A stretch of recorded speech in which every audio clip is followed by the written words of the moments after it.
وبارك وسلم ببركة إن الله وملائكته يصلون على النبي يا أيها الذين آمنوا صلوا عليه وسلموا تسليما پڑھیے الصلاة والسلام عليك يا رسول الله وعلى آلك وأصحابك يا سيدي يا حبيب الله الصلاة والسلام عليك يا نبي الله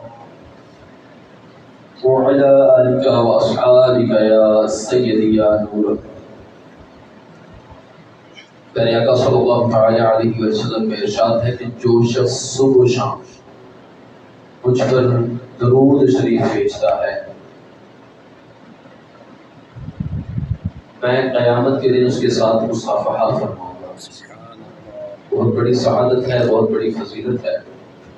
ہمیں چاہیے کہ بالخصوص ابھی ربیع الاول شریف کا مہینہ جاری ہے، تو اس ماہ مقدس میں درود شریف کی بہت زیادہ کثرت کریں۔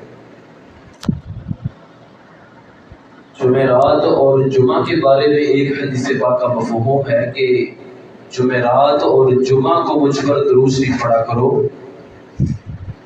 کہ تمہارا درود شریف مجھ تک پہنچتا ہے۔ چلتے پھرتے اٹھتے بیٹھتے جب گفتگو نہیں کرنی تو ہمیں چاہیے کہ ہم درود شریف کے نذرانے کریں، آقا علیہ الصلوۃ والسلام کی بارگاہ میں پیش کرتے رہیں۔ احباب ذکرگار، آج کا جو ہمارا موضوع ہے وہ ربیع النور کے مہینے کی مناسبت سے ہی ہے۔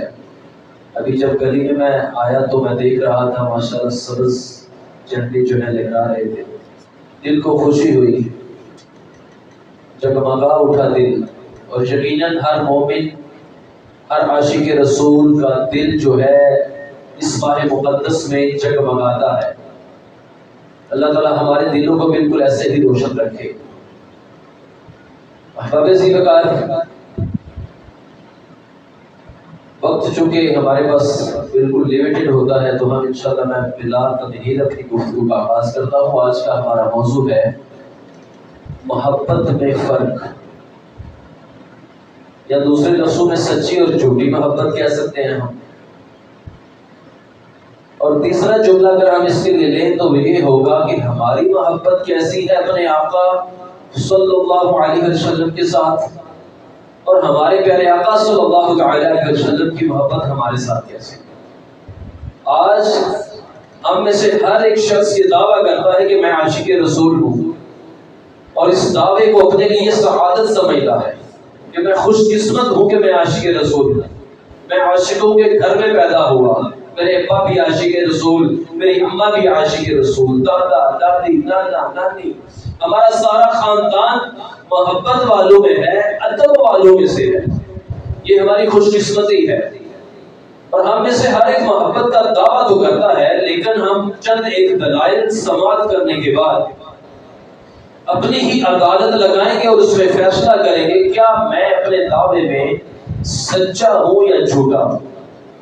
تو آئیے چلتے ہیں پیارے آقا صلی اللہ علیہ وسلم کی ذات بابرکات کی طرف اور دیکھتے ہیں کہ ہمارے آقا صلی اللہ علیہ وسلم ہم سے، مطلب اس امت سے کتنی محبت فرماتے ہیں۔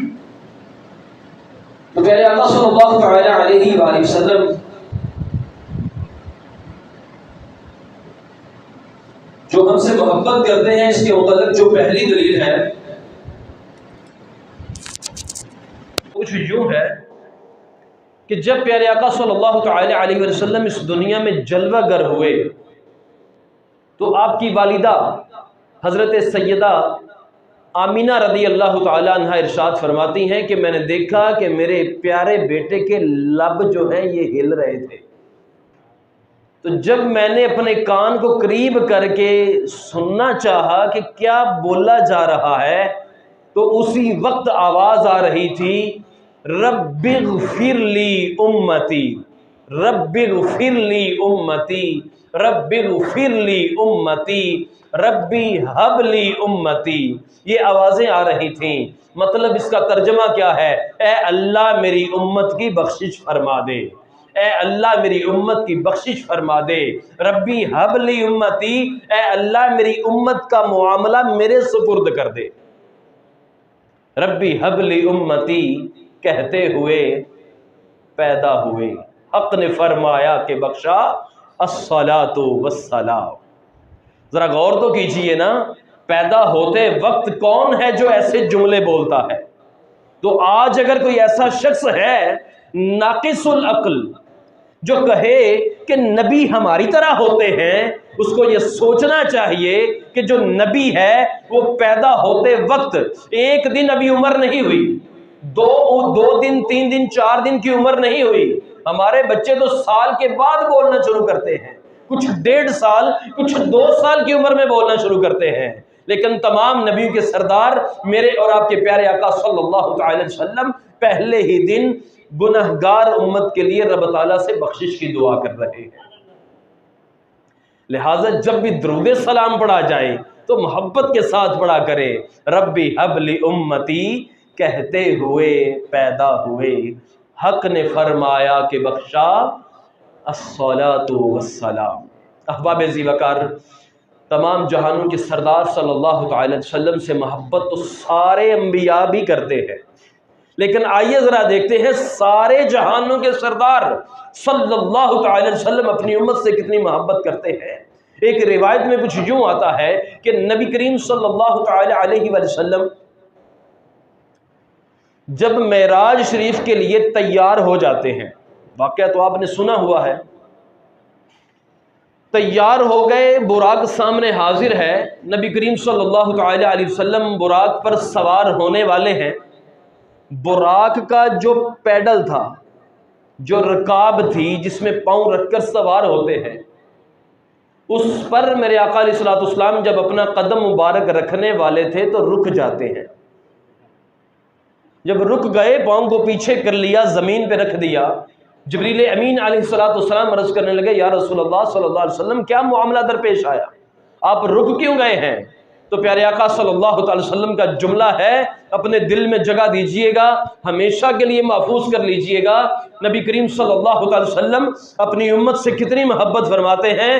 آپ نے ارشاد فرمایا، اے جبریل، آج تیز رفتار براق پر میرا سفر شروع ہونے والا ہے، لیکن یہاں مجھے اپنی امت یاد آ رہی ہے کہ وہ قیامت کا دن ہوگا، وہ پل صراط ہوگا، وہ اتنا تیز اور خطرناک ہوگا، میری گناہگار امت اس پل صراط کو کیسے پار کرے گی؟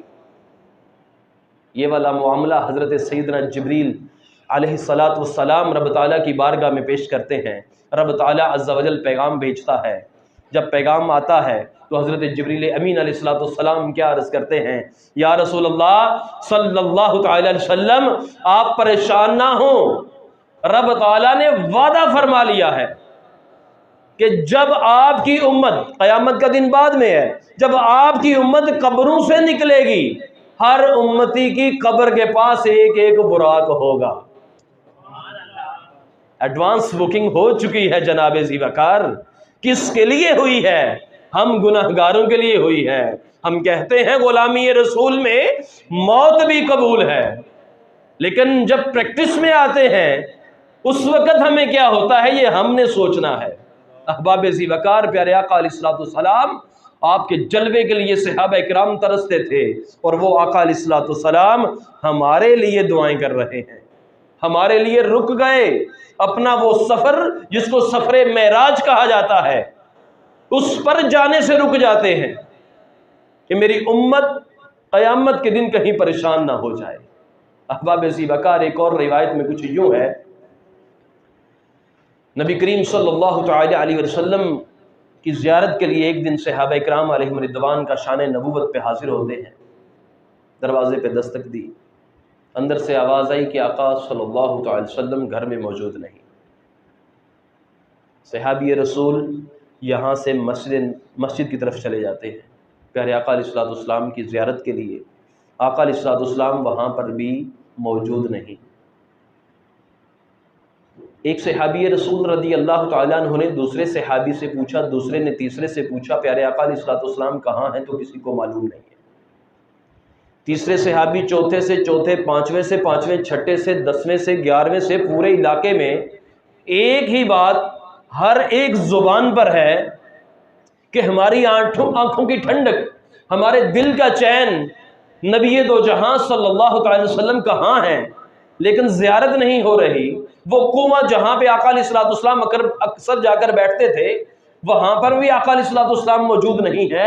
وہ پہاڑ جہاں پر آقا علیہ الصلوۃ والسلام چہل قدمی کرتے ہیں وہاں جا کے تلاش کیا گیا، وہاں پر بھی نہیں۔ اور وہ غار جن میں عبادت کرتے تھے ان میں جا کے ڈھونڈا گیا، نبی کریم صلی اللہ تعالی وسلم موجود نہیں ہے۔ صحابہ کرام علیہم رضوان آپ میں سے کچھ نے تو ناشتہ کیا، کچھ نے ناشتہ بھی نہیں کیا، صبح سے لے کر دوپہر تک نبی کریم علیہ الصلوۃ والسلام کو تلاش کرتے رہے، کسی نے دوپہر کا کھانا بھی نہیں کھایا۔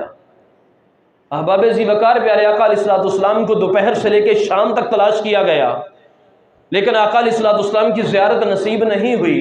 پوری رات صحابہ اکرام علیہم رضوان دیوانوں کی طرح تلاش کرتے رہے، آقا علیہ الصلوۃ والسلام کی زیارت نہیں ہوئی۔ دوسرا دن طلوع ہو جاتا ہے، صحابہ اکرام تلاش کر رہے ہیں، دوپہر پھر رات ہو گئی، تیسرا دن شروع ہو گیا۔ پیارے آقا صلی اللہ علیہ وسلم کی زیارت سے صحابہ اکرام محروم ہیں۔ عشق مچل رہا ہے، کسی کو بھوک نہیں، کسی کو پیاس نہیں، کسی کو نیند کا فکر نہیں ہے، سب دیوانوں کی طرح تلاش کر رہے تھے۔ احباب ذی وقار ذرا سنیے، غور سے توجہ سے سنیے کہ تیسرا دن ہے، ایک صحابی رسول ریگستان کی طرف دوڑتے ہوئے جا رہے ہیں، تلاش کر رہے ہیں، آوازیں دے رہے ہیں، یا رسول اللہ صلی اللہ تعالی علیہ وسلم، یا محمد صلی اللہ علیہ وآلہ وسلم۔ کہیں سے کوئی جواب نہیں، ریپلائی نہیں آ رہا۔ پھر اچانک یہ صحابی رسول چلتے چلتے دیکھتے ہیں کہ ایک جگہ پر بکریوں کا ریوڑ ہے، بکریاں بیٹھی ہوئی ہیں، چر نہیں رہی، ان کا مالک قریب بیٹھا تھا۔ یہ صحابی رسول پہنچے، سلام کیا، پوچھا کہ یہاں پر آپ نے کوئی خوبصورت چمکتے چہرے والی شخصیت، کالی زلفوں والی شخصیت کو دیکھی ہو، چمکتا دمکتا نورانی چہرہ؟ تو وہ چرواہا جو تھا وہ پریشان تھا، پھر کہتا مجھے نہیں پتا، جا کام کر اپنا۔ صحابی رسول کہتے ہیں کہ یار میں پریشان ہوں، میں تجھ سے اپنے محبوب کا پتہ پوچھ رہا ہوں، اگر تمہیں پتہ ہے تو بتا دو۔ اس نے کہا نہیں مجھے پتا، میں نے نہیں دیکھا کسی کو بھی۔ صحابی رسول چونکہ جو سکھایا جاتا ہے نا وہی بندہ بولتا ہے، وہ صحابی رسول کیا کہتے ہیں، اچھا چل میری پریشانی تو حل ہو ہی جائے گی، تو بتا تجھے کیا مسئلہ ہے، کہ چلتے چلتے کسی کا تو مسئلہ حل کر دینا۔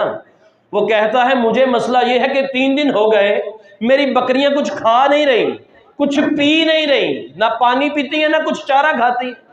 صحابی رسول فرماتے ہیں اچھا تمہارا مسئلہ دودھ کا ہے۔ جملہ سمجھ گئے نا، کہ مسئلہ اس کو کھانے کا تو اصل میں ہے ہی نہیں نا، اس کو تو دودھ چاہیے بکریوں کا۔ تو وہ جناب چرواہا کہتا ہے نہیں نہیں نہیں، مسئلہ دودھ کا بھی نہیں ہے، مسئلہ صرف کھانے کا ہے۔ پوچھا وہ کیوں؟ کیونکہ یہ کھائیں گی تو دودھ دیں گی، تمہیں دودھ کی ضرورت ہے، دودھ کے لیے کھلاتے ہو نا۔ تو وہ کہنے لگا نہیں نہیں، دودھ پہلے سے زیادہ دیتی ہیں، دودھ پہلے سے زیادہ دیتی ہیں، کھاتی پیتی کچھ نہیں ہے، اور ہاں ایک اور پریشانی ہے، ان کو کچھ بیماری بھی لگ گئی ہے۔ بیماری کون سی، کیسی بیماری ہے؟ اس نے کہا ان کی آنکھوں سے پانی نکل رہا ہے، ان بکریوں کو شاید کہیں کوئی درد ہے، کوئی تکلیف ہے، ان کے اندر کوئی مسئلہ ہے جس کا مجھے پتہ نہیں چل رہا، مجھے سمجھ نہیں آ رہی۔ اچھا، صحابی رسول فرماتے ہیں ٹھیک ہے میں تلاش کرتا ہوں تمہارے مسئلے کا حل۔ معلوم ہوا کچھ کہ قریب ہی لگتا ہے میرے آقا کہیں ہوں گے۔ احباب ذی وقار یہ صحابی رسول پہاڑوں کے قریب جاتے ہیں، جو قریب قریب پہاڑ تھے وہاں تلاش کرنا شروع کرتے ہیں کہ ایک غار جو بالکل چھوٹا سا غار تھا اس کے اندر سے آواز آ رہی تھی رب اغفر لی امتی، ربی حب لی امتی، مسلسل یہی آواز آ رہی تھی۔ صحابی رسول مشکل سے اس غار میں تھوڑا سا داخل ہوتے ہیں، اندر کیا دیکھتے ہیں کہ نوکیلے پتھر ہیں، جو نیچے والا فرش ہے نوک والے پتھروں کا ہے، ان نوک والے پتھروں پر اس کائنات کی عظیم ترین شخصیت سجدہ ریز ہیں، اور ان کے لبہائے مبارک، زبان مبارک سے ایک ہی دعا ہے ربی اغفر لی امتی، ربی حب لی امتی۔ گناہگار امت کے لیے دعائیں کر رہے تھے۔ صحابی رسول عرض کرتے ہیں یا رسول اللہ صلی اللہ تعالی وسلم آپ سر سجدے سے اٹھائیے اور چلیں، سارے صحابہ آپ کی دید کے لیے بےتاب ہیں، یا رسول اللہ اللہ آپ کی امت کو بخش دے گا۔ پیارے آقا صلی اللہ تعالی وسلم نے کوئی جواب نہیں دیا، پھر عرض کیا 3 بار جب عرض کرنے کے بعد جواب نہ پایا تو یہ صحابی رسول واپس چلے جاتے ہیں، سارے صحابہ کو عرض کرتے ہیں کہ یہ معاملہ اور یہ ماجرا ہے۔ احباب ذی وقار سارے صحابہ قطار در قطار دوڑتے ہوئے دیوانوں کی طرح اپنے پیارے آقا صلی اللہ علیہ وسلم کی زیارت کے لیے وہاں پہنچتے ہیں، سب منتیں سماجتیں کرتے ہیں، لیکن پیارے آقا علیہ السلام اپنی محبوب ترین امت کے لیے دعاؤں میں مصروف ہیں۔ صرف یہی نہیں احباب ذی وقار، جب جید صحابہ اکرام علیہم رضوان، جب بزرگ صحابہ اکرام علیہم رضوان نے بھی عرض کیا تو پیارے آقا علیہ السلام نے سر سجدے سے نہیں اٹھایا۔ جب معاملہ یہاں تک پہنچا تو ایک صحابی عرض کرنے لگے، یا رسول اللہ صلی اللہ تعالی وسلم، آپ کی لخت جگر سیدہ فاطمہ الزہرا رضی اللہ تعالیٰ عنہا وہ آپ کی جدائی میں رو رہی ہیں، آج 3 دن ہو گئے ہیں، یا رسول اللہ ان کے لیے سر سجدے سے اٹھا دیجئے، جن کی بیٹیاں ہیں، جن کے بیٹے ہیں، ذرا غور سے سنیے، ایک طرف بیٹی آ جائے ایک طرف کوئی اور ہو تو فیصلہ کیا ہوگا۔ پیارے آقا علیہ السلام نے یہاں پر بھی کوئی جواب ارشاد نہیں فرمایا، ایک ہی دعا، یا اللہ میری امت کو بخش دے، یا اللہ میری امت کا معاملہ میرے حوالے کر دے۔ احباب ذی وقار جب دیکھا کہ جواب نہیں آ رہا، سیدہ فاطمہ الزہرا رضی اللہ تعالیٰ عنہ سے کہا کہ آپ تشریف لے کے آئیں، آپ کے ابا حضور آپ کے بغیر شاید سر سجدے سے نہیں اٹھائیں گے۔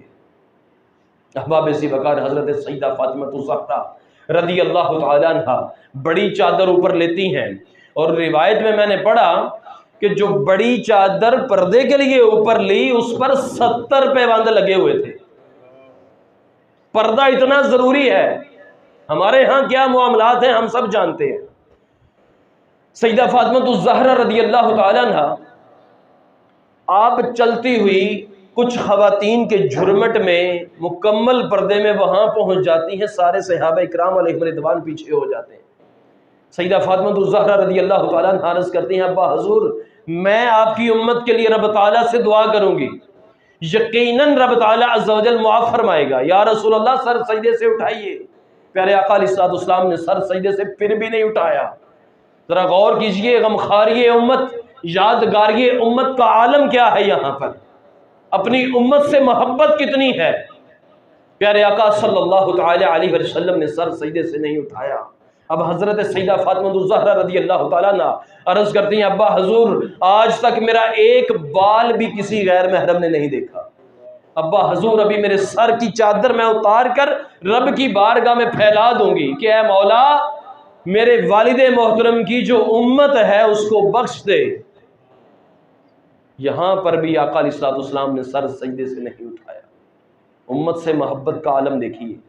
حضرت سیدہ فاطمہ الزہرا رضی اللہ تعالیٰ عنہ جب دیکھتی ہیں کہ کوئی جواب نہیں آیا تو اپنے ہاتھ کو بڑھاتی ہیں اپنی چادر کی طرف، تو اتنی ہی دیر میں رب تعالیٰ عز و جل جبریل امین علیہ السلام کو بھیج دیتا ہے۔ رب تعالیٰ فرماتا ہے، جبریل جاؤ اور جا کر میرے محبوب کو یہ خوشخبری دے دو کہ اے محبوب ہم وعدہ کرتے ہیں کہ آپ کی امت کا معاملہ آپ کو سونپ دیں گے، ہم آپ کی امت کو بخش دیں گے، آپ کے حوالے کر دیں گے آپ کی امت کا معاملہ، آپ جیسا چاہیں اپنی امت کے ساتھ کیجیے۔ احباب ذی وقار 3 دن کھانا پینا چھوڑ کر نوکیلے پتھروں پر سجدہ کیا پیارے آقا علیہ السلام نے، اور جب پھر آپ اس غار سے نکلے تھے تو آپ کی پیشانی پر، آپ کے ناک پر، آپ کے ہاتھوں پر، آپ کے مبارک پاؤں پر اور گھٹنوں پر نوکیلے پتھر اتنے چبھے ہوئے تھے کہ کئی گھنٹوں کے ملنے کے بعد، مساج کے بعد وہ برابر ہوئی تھی وہ جلد جسم کی۔ تو ایک تمام نبیوں کے سردار اپنی امت کے لیے اتنے دن اس معاملے میں رہتے ہیں، دعاؤں میں رہتے ہیں، تو امتی کتنی محبت کرتا ہے؟ کیا امتی اتنی محبت کرتا ہے کہ اپنے آقا علیہ السلام کی آنکھوں کو ٹھنڈک پہنچانے کے لیے 5 وقت کی نماز میں آ کر سجدہ کر سکے؟ کیا ہم اپنے اس دعوے میں سچے ہیں کہ ہم آقا سے محبت کرتے ہیں؟ غلامی رسول میں موت بھی قبول ہے، کیا ہم سچے ہیں اپنے اس دعویٰ میں؟ احباب ذیبکار حضرت علی شیر خدا رضی اللہ تعالیٰ عنہ کے ارشاد فرماتے ہیں، آپ فرماتے ہیں جب پیارے آقا علیہ الصلوۃ والسلام کو قبر انور میں اتارا گیا، رکھ دیا گیا، میں باہر نکل رہا تھا، جب باہر نکلا تو میں نے آقا علیہ الصلوۃ والسلام کا آخری دیدار پھر سے کرنا شروع کر دیا۔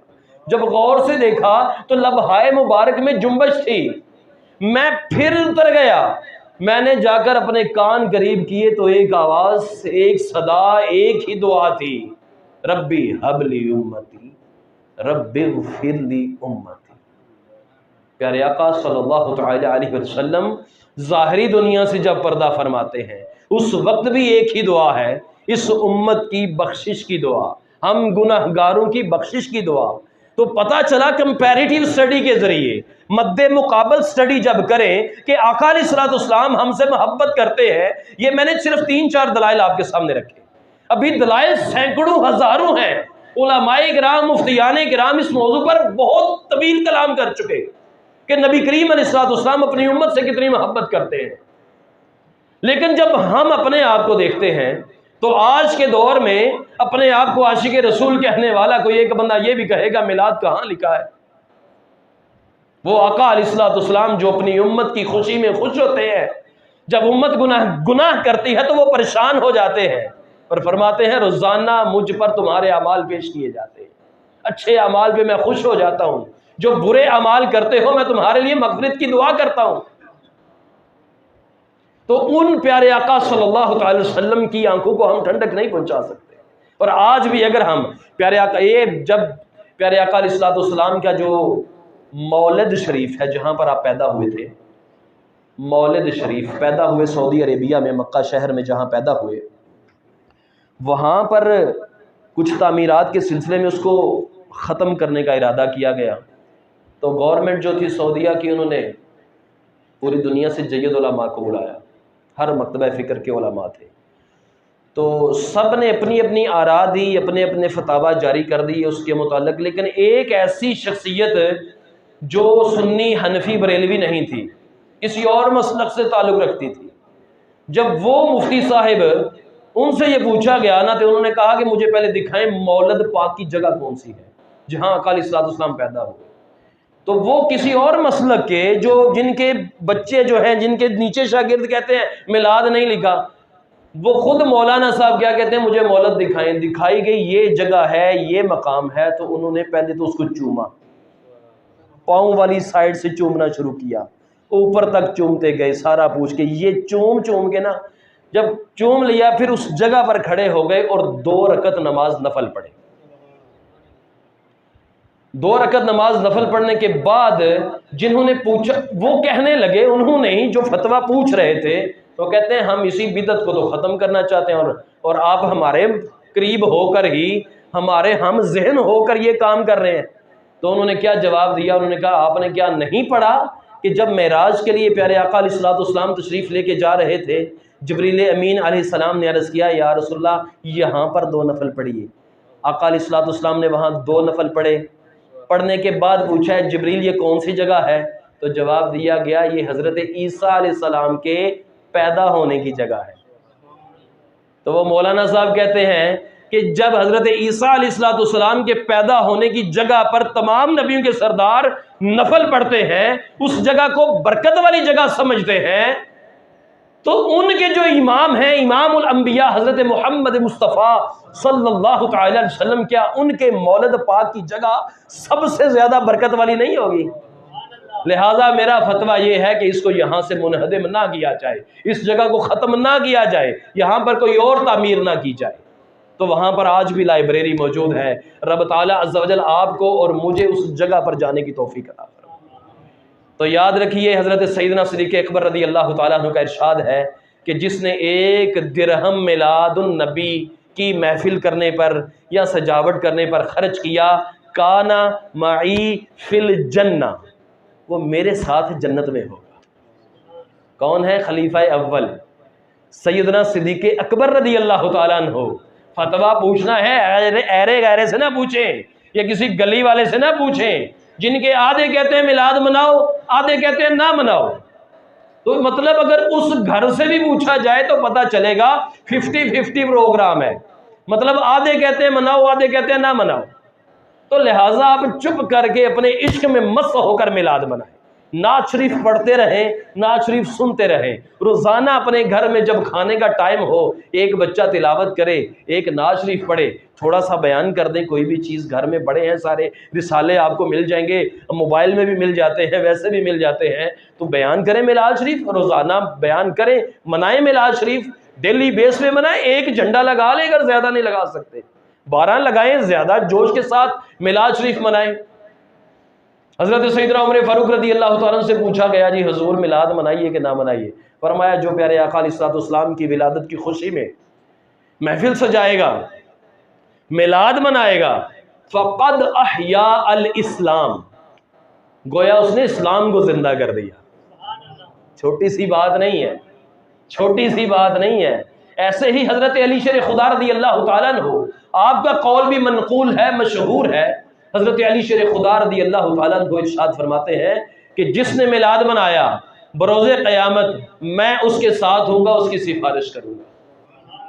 احباب ذی وقار موجود ہیں اقوال، میلاد منایا گیا، پیارے آقا صلی اللہ تعالی وسلم سے لے کر مسلم شریف میں روایات ہیں، حضرت امیر معاویہ رضی اللہ تعالیٰ عنہ موجود ہیں، اور پیارے آقا علیہ الصلوۃ والسلام باہر تشریف لائے، صحابہ کرام علیہم رضوان بھی موجود تھے، کچھ ذکر ہو رہا تھا۔ بالکل مختصر آخری بات کر رہا ہوں، حدیث مبارکہ مسلم شریف کی روایت، پیارے آقا صلی اللہ علیہ وسلم نے پوچھا ہے صحابہ کیا کر رہے ہو؟ جواب دیا یا رسول اللہ صلی اللہ علیہ وسلم ہم اللہ تعالیٰ کا شکر ادا کر رہے ہیں کہ اللہ نے آپ کو ہمارے پاس بھیجا۔ میلاد ہے نا، سیدھا سیدھا آقا علیہ السلام کی آمد کا ذکر ہے، اللہ کا شکر کر رہے ہیں کہ اللہ نے آپ کو ہمارے پاس بھیجا۔ پیارے آقا علیہ السلام نے ارشاد فرمایا سچ بتا رہے ہو؟ عرض کی جی یا رسول اللہ۔ یہ جملہ پہلے کبھی نہیں پوچھا تھا آقا علیہ السلام نے۔ پھر پوچھا اے صحابہ اگر میں کہوں کہ تم اس بات پر قسم کھاؤ تو کیا تم قسم کھاؤ گے؟ عرض کی جی یا رسول اللہ، ہم اس بات پہ قسم بھی کھائیں گے کہ ہم آپ کی آمد کا شکریہ ادا کر رہے تھے رب تعالیٰ کا۔ تو پیارے آقا علیہ السلام نے ارشاد فرمایا خوشخبری ہے تمہارے لیے کہ ابھی جبریل امین علیہ السلام خوشخبری لے کر آئے تھے کہ رب تعالیٰ خوش ہے آپ کے صحابہ پر کہ وہ آپ کی آمد کے شکرانے کی محفل سجائے بیٹھے ہیں۔ تو احباب ذی وقار یہ اس محفل کی کرامات بیان کریں، اس میں فوائد بیان کریں کہ اس محفل میں بیٹھنے والوں کو کیا کیا فوائد حاصل ہوتے ہیں، تو بہت طویل لسٹ ہے۔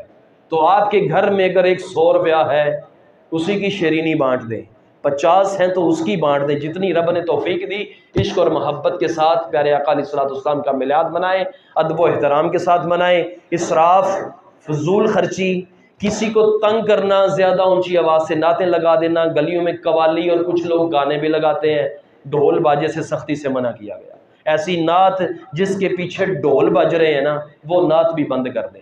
نبی کریم علیہ السلام کے ارشاد کا مفہوم ہے کہ مجھے بھیجا گیا ہے ڈھول باجے توڑنے کے لیے۔ تو نعت آپ پڑھ رہے ہیں اچھی بات ہے، لیکن ڈھول کے بغیر، ڈھول کو سائڈ پہ کر دیں، ڈھول کے بغیر والی نعتیں سنیں۔ قوالی اگر کوئی ڈھول کے بغیر ہے تو وہ سنیں، ڈھول والی وہ بھی درست نہیں ہوگی۔ نعتیں لگائیں اتنی سنیں، اتنی آواز ہو کہ کوئی بزرگ گھر میں بیمار ہے، کوئی بچہ ابھی سویا ہے تو اس کو جگا نہ دیں۔